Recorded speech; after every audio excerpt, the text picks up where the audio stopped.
हाँ बच्चों, ज्ञानदीप एबीसी को खूब पढ़ो और आगे बढ़ो। बच्चों देखो, हम आप लोगों को कल क्या पढ़ा रहे थे? राजपूत के समय की शासन व्यवस्था। पहले तो हमने ये जाना कि राजपूत लोग साम्राज्य विस्तार के लिए लड़ाई भिड़ाई करते रहे, लेकिन लड़ाई भिड़ाई के साथ उन्होंने कुछ ऐसे महत्वपूर्ण कार्य किए जिन्हें हम भुला नहीं सकते। बच्चों, उन राजपूतों ने क्या क्या किया? अब देखो, जैसे बंगाल प्रांत था, बंगाल में राजपूतों के समय में ही एक पाल वंश आया। तो सर्वप्रथम वह पाल वंश ने गोपाल ने पाल वंश के गोपाल ने अपना शासन जमाया, स्थापित किया।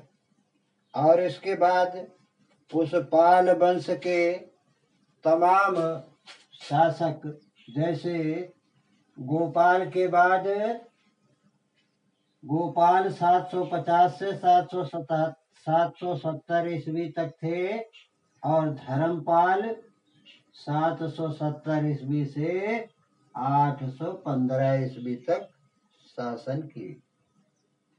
महिपाल 938 ईस्वी से 1038 तक, और नयपाल 1038 से 1055 ईस्वी तक। रामपाल 1077 से 1130 ईस्वी तक बंगाल पर शासन किए।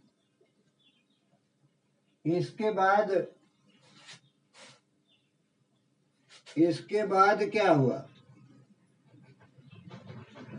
बंगाल में सेन वंश की सत्ता आई। कौन से वंश की? सेन वंश की सत्ता आई, और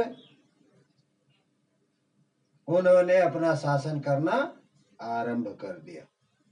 बच्चों देखो, राजपूतों के शासन में समाज कैसा था और शासन व्यवस्था कैसी थी, इसे भी हम आज जानते हैं। बच्चों देखो, ये इतिहास की कड़ी है, इसे जितना ध्यान से पढ़ोगे उतना ही आप लोगों को याद होगा। बच्चों देखो, राजपूत के समय में शासन व्यवस्था सामंती व्यवस्था की शुरुआत होने लगी थी, और सामंत राजा प्रत्येक वर्ष एक निश्चित आय अधिपति को देते थे। यानी राजा के सामंत लोग राजा को एक निश्चित इनकम, एक निश्चित पैसा देते थे। गांव में ग्राम पंचायतें होती थी। ग्राम पंचायतों पर शासन का कोई हस्तक्षेप नहीं था। मौर्यों के समय में उत्पन्न हुई पंचायती राज व्यवस्था अभी भी कायम थी। राजनीतिक उथल पथल गांव पर राजनीतिक उथल पुथल का अधिक प्रभाव नहीं पड़ता था। सामाजिक व्यवस्था कैसी थी? राजपूत काल में समाज में योद्धा तथा शासक मुख्य वर्ग थे। राजपूतों में साहस, आत्मसम्मान, आतिथ्य भाव था। प्राण जाए पर वचन न जाए, यानी आन और शान की सोच विकसित हुई। और उनकी गाथाएं गाई जाने लगी। ब्राह्मणों को समाज में उच्च स्थान प्राप्त था। धनी लोग कीमती वस्त्र आभूषण उन्हें पहनाया करते थे। वेशभूषा उनकी साधारण थी। बाल विवाह सती प्रथा का प्रचलन हो गया था। विधवा विवाह वर्जित था और महिलाओं को संपत्ति का अधिकार भी दिया गया। वर्ण व्यवस्था कठोर हो गई। इसके कारण लोगों की मानसिक सोच संकुचित हो चुकी। कला के बारे में तो जैसे राजपूत शासक लड़ाई भिड़ाई में व्यस्त रहने के साथ भी प्रतिष्ठा सूचक अनोखे दुर्ग, राजभवन तथा मंदिरों का निर्माण करवाते थे, जिनको देखने के लिए आज भी हजारों विदेशी पर्यटक आते जाते हैं। उत्तरी भारत के राजाओं ने कई भव्य मंदिरों का निर्माण कराया, जैसे भुवनेश्वर का लिंगराज मंदिर। उसी तरह से चंदेल वंश वालों ने कोणार्क का सूर्य मंदिर का निर्माण कराया, जो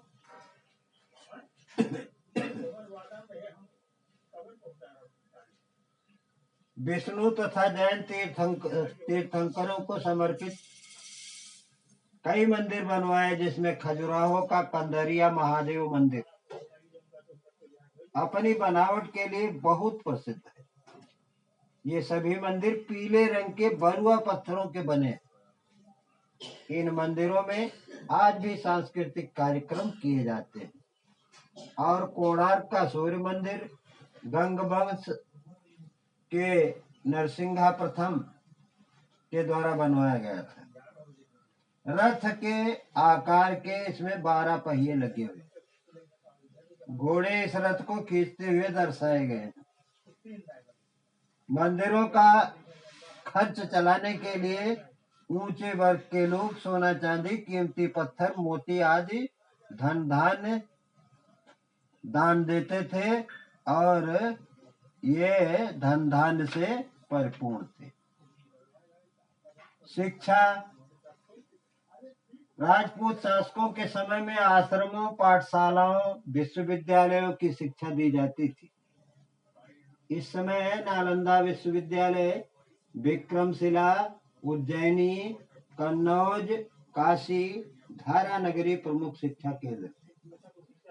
इसी काल के नाटक, काव्य एवं ग्रंथ लिखे गए, जैसे राजशेखर की बाल रामायण, भारविका के रातार्जुनीयम, माघ का शिशुपाल वध नाटक है, कलहड़ की राजतरंगिणी ऐतिहासिक ग्रंथ है, जयदेव का गीत गोविंद काव्य संस्कृत भाषा में लिखे गए हैं। और इस समय में क्षेत्रीय भाषाओं जैसे हिंदी, बंगाली, मराठी, उड़िया, गुजराती आदि ग्रंथ भी लिखे गए। उदाहरण चंद्रवर दाई की पृथ्वीराज रासो का वीर काव्य गाथा हिंदी में लिखा गया। और मोटे तौर पर मंदिरों के निर्माण की 2 शैलियां थी, उत्तर भारतीय और दक्षिण भारतीय मंदिर, जिसमें मध्य में खुला हुआ तथा ऊपर एक बिंदु पर आकार समाप्त हो जाता था। उदाहरण लिंगराज का मंदिर देखिए।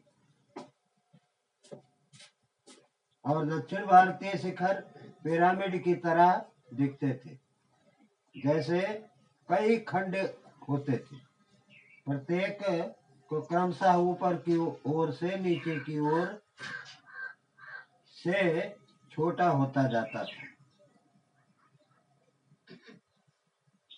नीचे वाले खंड से छोटा कर दिया जाता था और मंदिरों में स्तंभों का मुख्य स्थान था।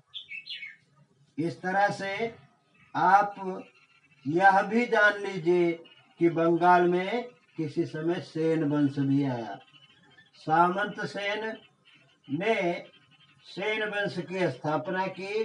बल्लाल सेन, लक्ष्मण सेन इस वंश के अन्य प्रमुख शासक रहे। सेन शासन काल में संस्कृत साहित्य और का अधिक विकास हुआ और जयदेव ने प्रसिद्ध गीत गोविंद की रचना इसी समय में की। बच्चों बस आज इतना ही। धन्यवाद। पुनः कल आपको उपस्थित मिलेंगे।